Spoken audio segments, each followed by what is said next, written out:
ایسی کمزوری جو نفس کی اندرونی کمزوری ہے وہ اکثر تو جیسا کہ میں نے بیان کیا انسان سے چھپی رہتی ہے، لیکن جب مصائب کے وقت آتے ہیں، جب آزمائش کا دور شروع ہوتا ہے، پھر یہ کمزوریاں اچھل اچھل کے باہر آنے لگتی ہیں۔ مثلا جنگ احزاب سے پہلے جو لوگ مومن نہیں سمجھے جاتے تھے لیکن اندر ان کے ایمان کی کمزوری تھی، جب خطرے کے وقت آئے تو ان کی آنکھیں پھرنے لگیں جیسے موت کی غشی طاری ہو گئی ہو۔ تو جب زلازل کا وقت آئے اس وقت پتہ چلتا ہے کہ کوئی عمارت مضبوطی سے زمین میں گڑی ہوئی ہے کہ نہیں۔ بس وہاں کا تعلق اصحابہ کے ساتھ باندھ کر اللہ تعالیٰ نے یہ بیان فرمایا ہے کہ اندرونی کمزوریاں ہوتی ہیں، تمہیں کیا پتا جب تک آزمائش میں پڑھ کر تم یہ ثابت نہ کر دو کہ تمہارے اندر تک مضبوطی ہے اور تمہارے ایمان میں کوئی مخفی کمزوری بھی نہیں ہے، اس وقت تک تمہارا صدق ثابت نہیں ہو سکتا۔ پھر فرمایا وما ضعفوا، اور انہوں نے کوئی ضعف نہیں دکھایا۔ اس کے متعلق عموماً میں نے پہلے تفصیل سے بیان کیا تھا، میں اشارتاً دوبارہ بیان کر رہا ہوں صرف۔ وما ضعفوا جسمانی کمزوری کے لیے زیادہ تر استعمال ہوتا ہے، اور بشری کمزوریاں بھی اس میں داخل ہیں۔ مثلا بوڑھے آدمی کو ضعیف کہا جاتا ہے، اور وہ ایسی کمزوری ہے جس میں اس کا اختیار کوئی نہیں بیچارے کا۔ تو پھر وما ضعفوا میں بالارادہ کمزوری سے کیا مراد ہے؟ مراد یہاں یہ ہے کہ باوجود اس کے کہ وہ کمزور تھے بھی، ظاہری طور پر ان میں بوڑھے کمزور بچے بھی تھے، لیکن دشمن کے مقابل پر انہوں نے ایسی ہمت سے کام لیا ہے کہ ان کی کمزوری کوئی ظاہر نہیں ہوئی، اور اگر تھی تو اپنی ذات پر لے لی ہے، لیکن غیر معمولی جوش کے ساتھ انہوں نے اپنی کمزوری پر غلبہ پا لیا ہے۔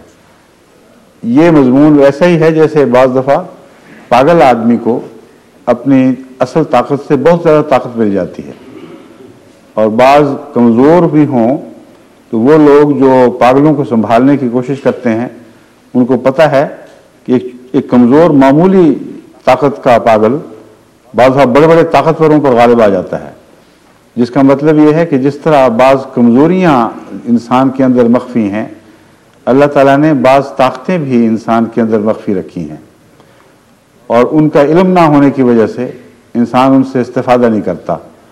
لیکن اگر اعتماد اور یقین ہو، اور اس کا تعلق اعتماد اور یقین سے ہے، عقل سے نہیں ہے۔ عقل اگر استعمال کرے گا تو پتہ لگے گا میں تو کمزور ہوں، میں تو اتنا بوجھ اٹھا ہی نہیں سکتا، جیسے روزوں میں لوگ بہانے بنا لیتے ہیں۔ مگر اگر ایمان اور یقین ہو تو یہ ساری مخفی طاقتیں ابھر کر باہر آ جاتی ہیں۔ تو وہن کے مقابل پر ضعف میں یہ ایک نمایاں مقابل کا مضمون پایا جاتا ہے۔ وما ضعفوا، اگرچہ وہ کمزور بھی تھے لیکن انہوں نے حیرت انگیز ہمت سے کام لیتے ہوئے ایک مجنونانہ طاقت حاصل کر لی، اور کوئی کمزوری دشمن پر ظاہر نہیں ہوئی۔ یہ مضمون گہرا نفسیاتی مضمون ہے اور اس کا ایمان سے بہت گہرا تعلق ہے، اس کے بغیر انسان کی مخفی طاقتیں ابھرا نہیں کرتی۔ وَمَسْتَكَانُوا، اور دشمن کے سامنے ذلیل اور رسوا نہیں ہو گئے، گھٹنے نہیں ٹیک دیے، سر نہیں جھکایا۔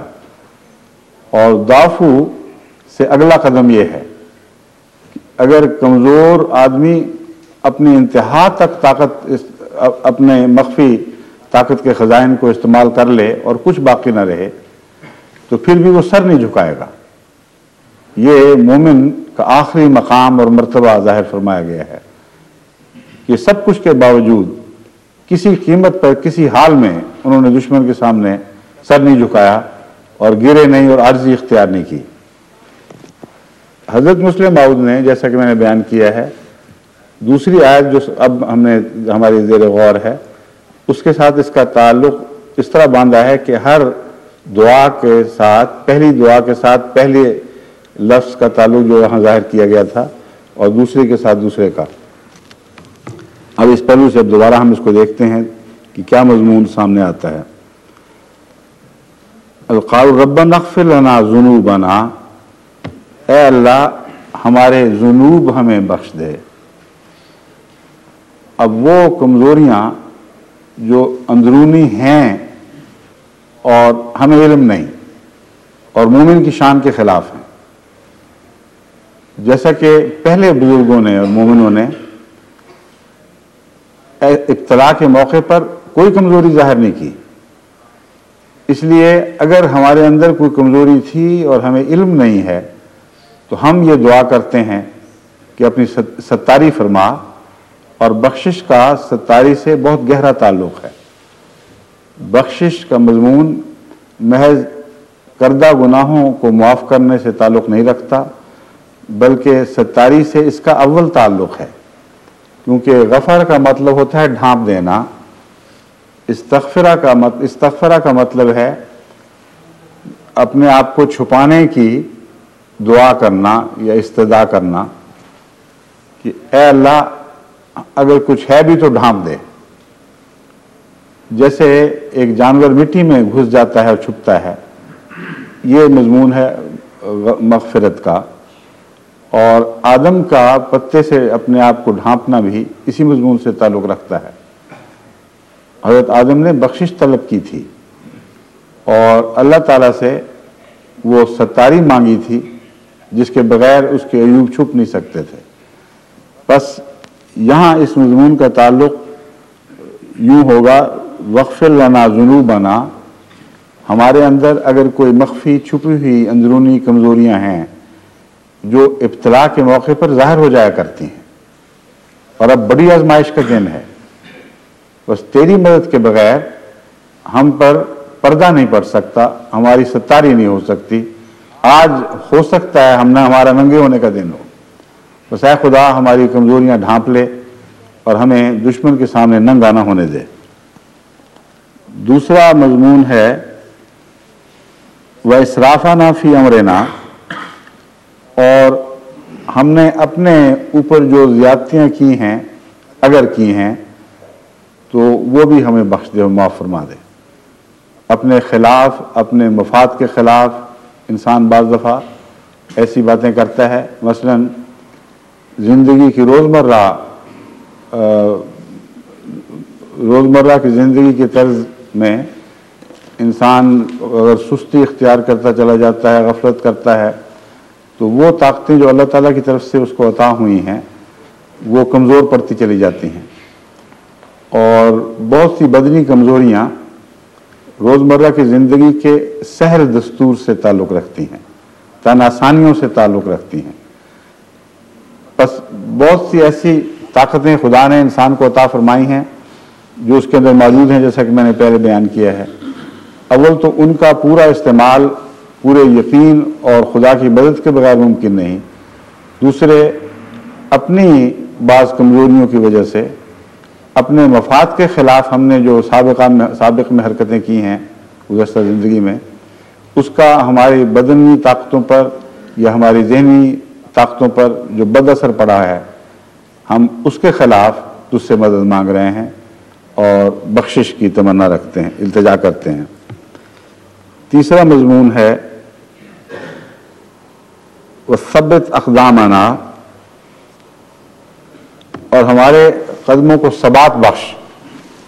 اس کا وَمَسْتَقَانُوا سے تعلق ہے۔ استقانو میں دشمن کے سامنے گر جانا ہے، اور ثبات قدم کا بعین یہی اس کے برعکس معنی ہے کہ کسی قیمت پر بھی قدموں میں لغزش نہ آئے، اور مرو تو سر بلند مرو لیکن جھک کر نہیں مرنا۔ ویسا ہی مضمون ہے جیسے سلطان ٹیپو کے متعلق آتا ہے کہ جب وہ آخر اکیلا انگریزوں کی فوج سے لڑنے کے لیے چل پڑا تو اس کے ساتھیوں نے اس کو سمجھایا اور روکا، اس نے اس کے جواب میں کہا جو آج تک ہمیشہ سلطان ٹیپو پر اور ہندوستان کی تاریخ پر لکھنے والے بڑے نمایاں قلم سے لکھتے ہیں، جلی قلم سے، کہ شیر کی آدھے گھنٹے کی زندگی گیدڑ کی 100 سالہ زندگی سے بہتر ہے۔ اس لیے میں اکیلا ہوں، مجھے پتہ ہے مارا جاؤں گا، مجھ میں ضعف ہو چکا ہے، ہماری قوم ضعیف ہو گئی ہے، لیکن استقامت نہیں دکھاؤں گا، میں مروں گا تو سر بلند مروں گا۔ چنانچہ اس چیز کو قرآن کریم نے مستقانوں سے ظاہر فرمایا کہ وہ جو انبیاء اور ان کے ساتھ بزرگ خدا والے لوگ لڑنے والے تھے، انہوں نے کوئی کمزوری نہیں دکھائی، دشمن کے مقابل پر جھکے نہیں، اور ان کی عزت نفس اسی طرح قائم رہی۔ اگر یہ ہو جائے تو ایسا شخص کبھی شکست نہیں کھایا کرتا۔ ایسے یہ وہ لوگ ہیں جن کی موت بھی فتح بن جاتی ہے، یہ وہ لوگ ہیں جن کو بعد میں دشمنوں کے مورخین بھی سر سے ٹوپی اتار کے داد تحسین پیش کرتے ہیں کہ تھا تو دشمن مگر کمال کا شخص تھا۔ اسی طرح وہ جرنیل جس نے اسپین میں آخری دم تک لڑ کر پھر سفید گھوڑے پر چھلانگ لگائی دریا میں اور پھر غرق ہو گیا، اس کے متعلق بھی دشمن سے دشمن مورخ اس طرح ذکر کرتا ہے کہ ہمیشہ اس کی عزت قائم و دائم اور زندہ رہے گی، اس پر کوئی حرف نہیں آئے گا۔ تو اصل غلبہ یہ غلبہ ہے کہ جس حالت میں کوئی مرے اپنے سر کو بلند رکھتے ہوئے، عزت کے ساتھ دشمن کے سامنے نہ جھکتے ہوئے اور اپنی عظمت کردار کو قائم رکھتے ہوئے مرے، یہ ثبات قدم ہے۔ ثبات قدم کا یہ مطلب نہیں کہ انسان مار ہی نہ کھائے۔ ثبات قدم دکھانے والے کئی دفعہ میدان جنگ میں بہت بری طرح ذلیل و رسوا تو نہیں مگر ناکام اس طرح کر دیے جاتے ہیں کہ ان کو صفحہ ہستی سے مٹا دیا جاتا ہے، پر قدموں پہ قائم رہتے ہوئے مرتے ہیں، گھٹنوں کے بل نہیں مرتے۔ یہ مضمون ہے استقامت کا۔ تو فرمایا ہے ہمیں ثبات قدم عطا فرما، ہمیں ظاہری طور پر بھی مضبوط قدم رکھ، اور ہمارے نفس کے لحاظ سے، عزت نفس کے لحاظ سے بھی ہمارا سر بلند رکھنا۔ یہ چیزیں جب قائم کسی چیز میں، کسی قوم میں آ جائیں، نصرت اس کا تبھی نتیجہ بن جاتی ہے۔ وَانصُرْنَا عَلَى الْقَوْمِ الْكَافِرِينَ، اور ہمیں کافروں پر نصرت عطا فرما۔ تو یہ ایک طبی نتیجہ ہے، اور یہ دعا ان ساری باتوں کے بعد اب جب قبول ہو جائے، پہلی باتوں میں یہ دعا قبول ہو جائے، تو پھر نصرت مانگنا گویا کہ ایک منطقی نتیجہ ہے، پھر تو نصرت آنی ہی آنی ہے۔ اور غلبہ جب اللہ کی طرف سے آئے، یعنی نصرت جب اللہ کی طرف سے آئے تو اسی کو غلبہ کہا جاتا ہے۔ بس میں نے جب اس کا ترجمہ کیا غیروں پر ہمیں غلبہ عطا فرما، تو ظاہراً تو نصرت کا سے مراد غلبہ نہیں ہے۔ ایک کمزور کی نصرت حاصل بھی ہو جائے تو غلبہ نہیں ہوا کرتا، لیکن جب اللہ سے نصرت آتی ہے تو وہ لازماً غلبے میں تبدیل ہوتی ہے۔ یہ جو آثار تھے مومنوں محمد رسول اللہ علیہ وسلم کے ساتھیوں کے چہروں پر، یہی آثار دیکھ کر جنگ بدر میں اس شخص نے جو جائزہ لینے کے لیے آیا تھا، واپس جا کر جب بیان کیا کہ کتنا لشکر تھا، کس قسم کے لوگ تھے، وہ 1000 سوار جوان جو ہر طرح کے ہتھیاروں سے لیس تھے، وہ بڑی دلچسپی سے سن رہے تھے اور بڑی تحقیر سے دشمن کو دیکھ رہے تھے کہ ان کے پاس تو کچھ بھی نہیں، آنن فانن ہم ان کو نیست و نابود کر دیں گے۔ جب ساری باتیں وہ ختم کر چکا کہ ان میں اتنی کمزوری ہے، اس قسم کے لوگ ہیں، اور ظاہری طور پر کچھ بھی حیثیت نہیں، بعضوں کے پاس ہتھیار بھی نہیں ہیں، تو پھر اس نے آخر پر کہا لیکن ایک بات میں تمہیں بتا دیتا ہوں کہ جیتیں گے وہ اور ہارو گے تم۔ وہ حیران رہ گئے، یہ کیا مطلب ہے؟ تم نقشے کھینچ رہے ہو حد سے زیادہ کمزوری کے، اور نتیجہ ایسا بے معنی اور لغو نکال رہے ہو۔ اس نے کہا نہیں، تم سمجھتے نہیں، میں 313 زندہ آدمی نہیں دیکھ کے آیا، میں 313 موتیں دیکھ کے آیا، ان میں سے ہر ایک اس عزم کے ساتھ آیا ہے کہ جو کچھ گزر جائے ہم دشمن کے سامنے جھکیں گے نہیں اور کوئی ہتھیار نہیں ڈالے گا۔ تو اس کے جواب میں اس نے کہا کہ دیکھو زندوں کو لوگ مارا کرتے ہیں، موتوں کو نہیں مارا کرتے، بس میرا نتیجہ عقلی اور طبعی ہے کہ تمہیں آج ان پر غلبہ نصیب نہیں ہو سکتا، اور یہی ہوا۔ بس یہ وہ مضمون ہے، اور اس مضمون کا دعا کے ساتھ گہرا تعلق ہے۔